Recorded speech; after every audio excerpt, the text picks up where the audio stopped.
What is up, guys? So today I'm going to be going over some of the best topwater lures to catch fish like this, or maybe a fish like this.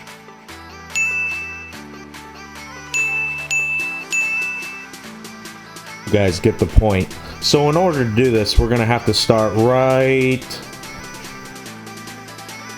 here. Welcome to Fatbelly Fishing, guys. If this is your first time tuning in to Fatbelly Fishing, welcome aboard. We just hit 1,000 subscribers. I want to thank all of you guys. We're already on our way to get our next 100, so you guys are awesome. I genuinely want to help people catch fish, so I hope this video helps you guys. So in today's video, I'm going to be showing you the absolute best topwater lures. These are my favorite topwater lures. I'm going to give you 3 of them. 2 of them are pretty similar, and one's just a classic. Like, you just can't beat it. So on top of showing you these 3 epic topwater lures for these saltwater fish, I want to explain to you guys, and I'm going to be adding video in and showing you demonstrations on how to present them to the fish, why the fish is going to act a certain way that it does, and lastly, how you're going to get more strikes off of working these topwater lures. So the first one we're going to be going over, and I'm going to show you a bunch of footage of me catching fish on this one, is my personal favorite is the Rapala Skitter Walk.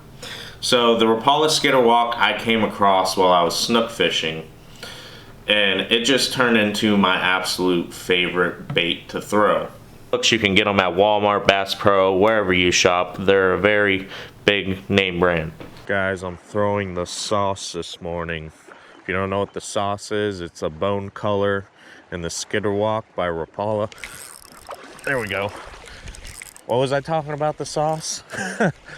Right there. One of the reasons why I really like this topwater is because it zigzags a little more viciously back and forth, creating more of a dramatic effect for a wounded bait fish. And that's what fish like to hone in and target.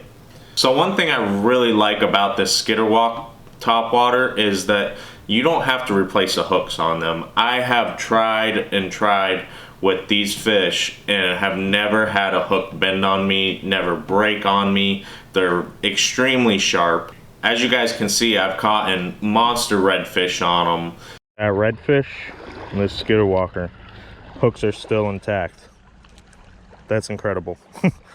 Don't get me wrong, the Skitter Walk is by far my favorite one and my confidence top lure, but that's just going to say that there's one exactly the same made by Mirrolure, and those are the Mirromullets.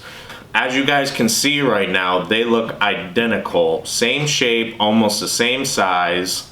They do the exact same thing, they just have a little bit of a different design. Honestly, if I had an all-white Mirromullet, I'd probably throw that just as much as I throw my bone color Rapala. With different fish comes different bites. Now, if you have a snook or a tarpon, I'm not going to be talking about this right here. Those fish, when they hit, they inhale these baits.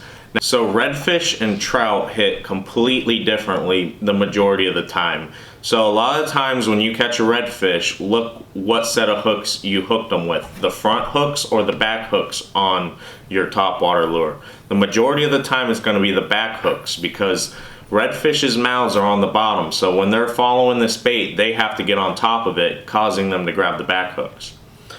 Now, trout, on the other hand, they like sporadic movements. Sometimes, unlike redfish, you can work a lure and then stop it, and as soon as you work it again, they go and trap it.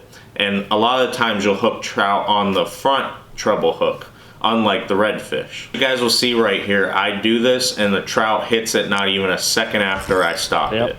That sudden pause got that fish. That's another trout. Another trout. So sometimes when you're working your bait, especially with trout, they like sporadic movements that aren't usual movements. So if you're working it in, try stopping it every once in a while. They usually should get them. Think about why trout might like certain baits, like a jerk bait.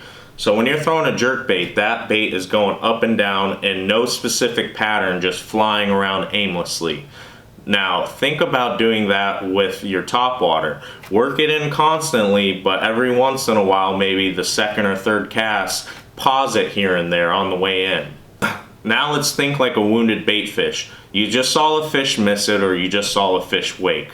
Now you don't want to stop your bait. You want to work it at a steady pace, or work it a little faster at a steady pace. So that wounded bait fish looks like he's trying to escape even more now. And that's what I did with that giant redfish, and that's why that redfish got on top of it. I got super lucky. 40-inch redfish. So the color of the topwaters actually does matter at times. As you'll see in some of the videos, I throw a silver topwater, and that kind of represents more of a mullet pattern. And I'll do that back in the creeks where small little finger mullets are swimming around. You kind of almost want to match the hatch, is the key really with any fishing. If it's really sunny outside, you want to consider throwing a silver bait or something that's going to reflect a lot. Now, when the fish are sitting underwater looking up, they're most of the time just seeing a silhouette. But if they can see a little glimmer of a flash, just like the reflection of a bait fish, that will increase the catch rate that you have and how many more strikes you get, just on something so simple as that. I think one of the great things a mirrolure does is they represent bait fish that are like your pilchards, your thread fins. They have really good greens and silvers mixed in. Now with the Rapala, I kind of think of those as more of the mullet patterns. So whatever fish are in that area, I would consider that. So last but not least, on my list of the best topwater baits for saltwater fish is the heddon lures. Now this brand really can go saltwater or freshwater, either one you want. They do a great job for bass, they do a great job for snook, tarpon, redfish, whatever you're going after. These lures catch them all, literally. The Spooks and the Spook Juniors by Heddon are a little bit weird in size for me, and I feel like fish have a little bit harder of a time connecting with the hooks. And with the Mirromullet and the Rapala bait, they're such a smaller, sleek little size, the hookup rate's a little better in my opinion.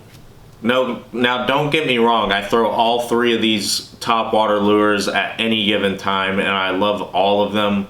So I'm going to be trying to upload at least one lure or tackle box review for you guys a week now, on top of me catching fish in another video. So I'm going to try to do 2 videos a week. We'll see what I can do for you.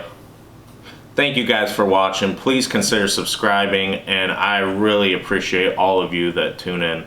Leave a comment below of some questions you have or lures you want me to do reviews on.